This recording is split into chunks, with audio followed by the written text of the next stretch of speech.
Ira, it's so lovely to see you. Thank you for coming over.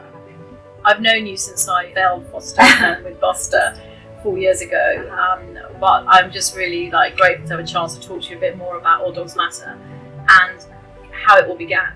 We've been around for about 15 years, and we started sort of working from bedrooms, and it grew from there. We were very lucky to have the actor Peter Egan join us at the very beginning as patron, and it kind of grew from there. At the time there was loads and loads of stuff. They were coming into the shelters, and we rehome on average 300 to 400 dogs a year. One of the things that struck me is that you don't want to give up on any dog. Your motto is all dogs deserve a chance, and so that is tough sometimes, because I know with bigger charities they've got to make some hard decisions. Yeah, I mean, sadly, particularly now, we're now seeing an increase of so many dogs coming in, and not all those dogs are homeable, and the charities are finding it harder and harder to do their jobs. You're also going to make difficult decisions where you're thinking, well, actually, if you do rehome a dog, and then if that dog has got issues and something happens, then that's a bad. So it's a difficult balance. I think if you're really committed and the thought sensibly about getting a pet, you're not going to necessarily abandon your dog. We've seen with the Ukraine crisis how many people have come over with their pets. And even in this situation with war, I mean, and particularly, I guess, we're a nation of dog lovers here in Great Britain. And as you say, you'd hope that people will be able to look after their pets. But I think the thing that has struck me the most is, during the pandemic, people working from home. So let's get a dog. There were estimated 2 to 3 million dogs were bought during lockdown.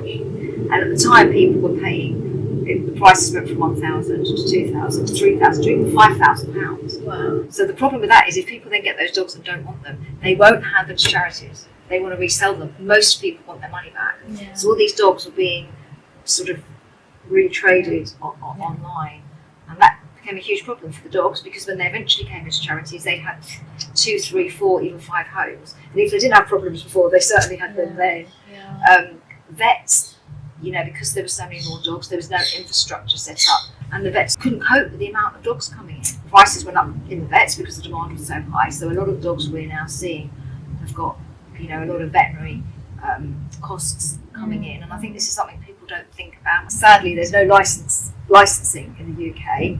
Anyone can just go online and pick up a dog. Yeah, and as you say, you'd hope people do the responsible thing. The kind of adage, a dog is for life, not for Christmas. I think people really need to think about that. But it's difficult because they're they're cute. And it's emotive driven. So you go and see a litter of puppies and you see the cute little faces, And but I think people forget that when they do start going back or have gone back to work, if you've been with that dog 24/7, they are going to develop attachment issues, separation anxiety. I've had that because Buster was absolutely fine. And now that I'm going back to the office, I closed the door the other day, could hear him crying. Yeah. I thought, that's never happened before. Get older, they become more insecure.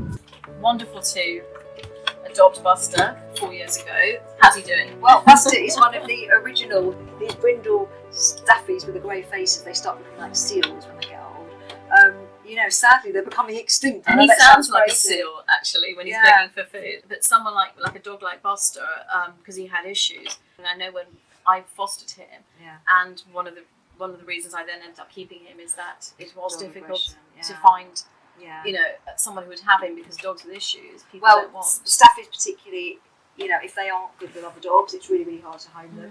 I mean, it's amazing that you took him on. I know that he's not brilliant with other dogs.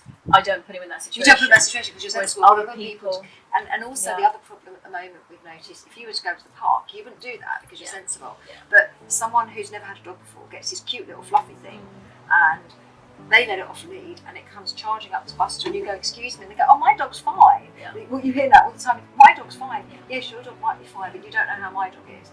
And before you know it, but you avoid those situations because you think about things, but you don't. I don't take him to park. I don't listen, and it's a shame because obviously I think he would. I'd love to see him running around like my other dogs. Oh, he's happy. Look. But he's super happy, and he's outlived all the others.